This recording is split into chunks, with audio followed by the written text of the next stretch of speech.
Assalamualaikum warahmatullahi wabarakatuh. Selamat sore pendengar Mahardika yang berbahagia.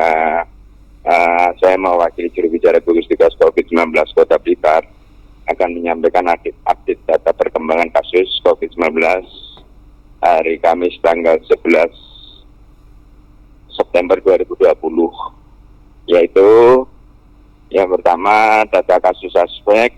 Untuk kasus suspek hari ini 3 orang tetap tidak ada perubahan. Untuk kasus suspek yang melakukan isolasi yaitu di rumah sakit rujukan COVID juga 3 orang tetap tidak ada perubahan. Untuk kumulatif kasus suspek di Skadit 240 orang juga tidak ada perubahan tetap. Dengan rincian suspek hasil RT-PCR negatif yang sembuh 233 orang.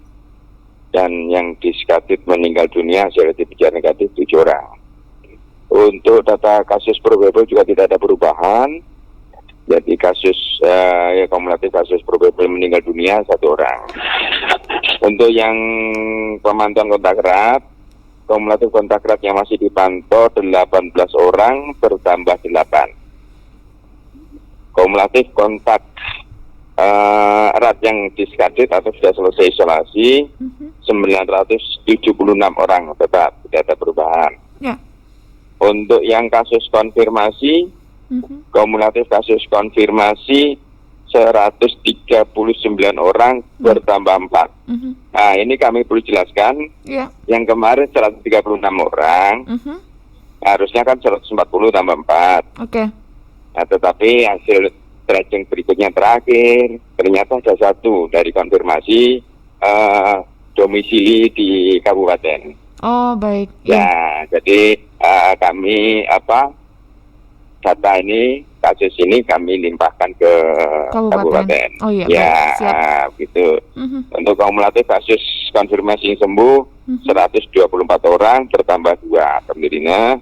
Baik. Terus untuk kumulatif yang konfirmasi isolasi untuk di rumah sakit rujukan 1 orang, isolasi di gedung, isolasi rujukan 1 orang ya benar tadi, isolasi di gedung 7 orang.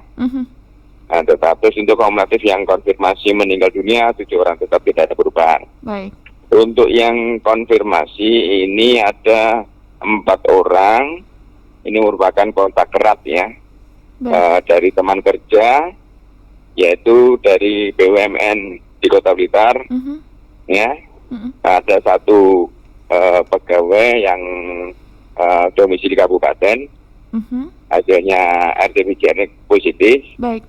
Ya, terus akhirnya kontak eratnya dilakukan swab ya, RT-PCR negatif dan hasilnya keluar ada 4 orang yang keluar, yaitu laki-laki usia 29 tahun dari Kelurahan Tanjung Sari. Baik.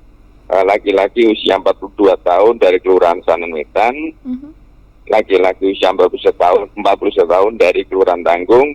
Dan perempuan usia 38 tahun dari Kelurahan Gedok. Itu yang penambahan 4 tadi. Untuk ada yang juga dinyatakan sudah sembuh 2 orang. Ya, yaitu laki-laki usia 45 tahun dari Kelurahan Karangtengah. Dan juga satunya lagi perempuan usia 30 tahun juga sama dari Kelurahan Karangtengah. Baik. Nah, yaitu tadi yang pindah kasus kami sudah nggak jelaskan, tadi sudah ya Pak ya. Pindah domisili ya. Itu terus yang lainnya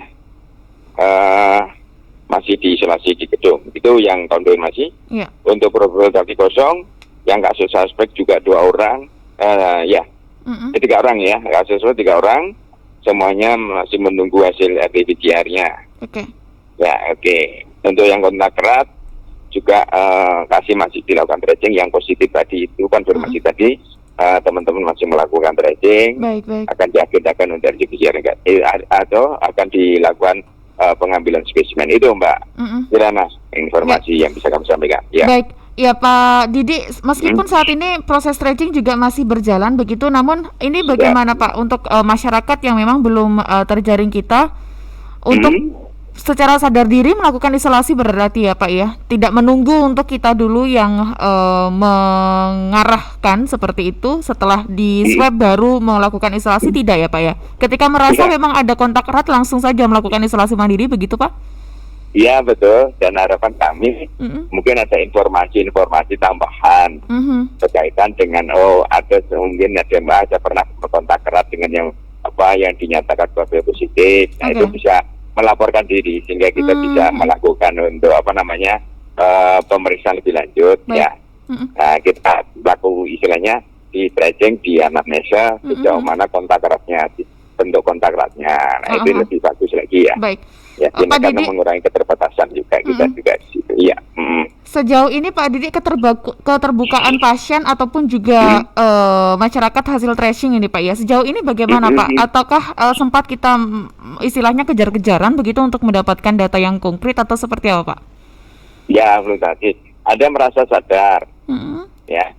Ya, ada merasa sadar. Ada juga yang merasa menyembunyikan karena merasa malu. Ya. Iya dah. Padahal itu belum tentu yang itu nanti positif lah ya. Padahal itu baru dilakukan terus nanti sebenarnya kan lebih baik diketahui daripada tidak sama sekali ternyata malah menyebarkan di yang lain lagi ya. Itulah ini ya. Jadi istilahnya mungkin ya karena kentalnya stigma ya masih di lingkungan ya. Nah ini yang juga mempengaruhi introvertnya, dia menutup diri. Nah itu ya yang itu ya harapan kami ya istilahnya ya semuanya lah bekerja sama yang merasakan kontak erat ya sudah jangan, bagi yang tidak merasakan kontak erat artinya ya tidak usah melakukan sesuatu hal yang merugikan orang lain. Ya, itu, ya. Pak Didi, saya juga ingin meluruskan sedikit nih Pak Didi karena saya pribadi kemudian di beberapa grup juga sering sekali mendapatkan pesan berantai ketika dalam pesan itu mengatakan seorang sebelum dilakukan swab tes PCR itu dianjurkan untuk yang namanya minum minyak kayu putih. Katanya itu bisa untuk melawan virus Pak Didi. Dan kemudian diberikan video-video testimoni seperti itu. Menanggapi hal ini Pak Didi, sebenarnya dalam kesehatan sendiri ini memperbolehkan atau seperti apa? Mohon pencerahannya Pak Didi. Ya namanya tapi bukan jadi suatu ya. Istilahnya bahwa justifikasi pakai minum bisa melawan virus. Yang jelas virus kan belum ada. Penangkalnya belum ada. Jadi yang kita garis bawahi. Jangan apapun nanti itu ya penangkal virus belum ada, tetapi untuk mempertahankan daya tahan tubuh ada banyak. Nah itu yang perlu kita penekanan di situ. Dan untuk yang tadi tentunya apapun boleh ya. Konsumsi apapun boleh ya, konsumsi apapun ya, yang penting untuk kesehatannya. Ini konsumsi macam-macam lagi, apalagi diminum lagi itu lah. Iya. Nah itu ya. Oke. Ya. Kalau dikonsumsi sembarang nanti miras juga diminum lagi. Iya Pak Didi. Ya makanya saya juga heran karena di situ juga disertakan caption semacam ajakan begitu Pak Didi, ayo lawan COVID melalui ini minyak kayu putih. Nah saya berpikir emang minyak kayu putih boleh diminum gitu. Ya. Air putih ya sehat saja jiwa, air putih ya semuanya kan punya mengandung mineral dan semuanya. Rehidrasi apapun ya. Tetapi bukan dinyatakan bahwa nanti itu tadi salah. Penyembuhannya pakai air putih itulah takutnya itulah ya. Nah tapi itu ya biasa aja minum semuanya. Pokoknya konsumsi yang namanya daya tahan tubuh kan berarti gizi yang cukup apapun buah makanan terus minum yang betul jus buah dan segala macamnya ya itu ya. Yang perlu dipahami oleh masyarakat bahwasanya hingga saat ini yang namanya vaksin belum ada ya Pak ya. Minum apapun boleh untuk meningkatkan daya tahan tubuh. Tapi jangan sampai memunculkan stigma itu untuk melawan COVID-19 begitu Pak Didi ya. Minum yang sehat ya Pak. Minum yang sehat jangan yang salah lagi lah itu ya. Siap. Ya, terima kasih pencerahannya Pak Didi. Mudah-mudahan ini yang sempat galau di rumah juga terjawab akhirnya, termasuk saya ya Pak Didi. Baik. Terima kasih Pak Didi informasinya hari ini.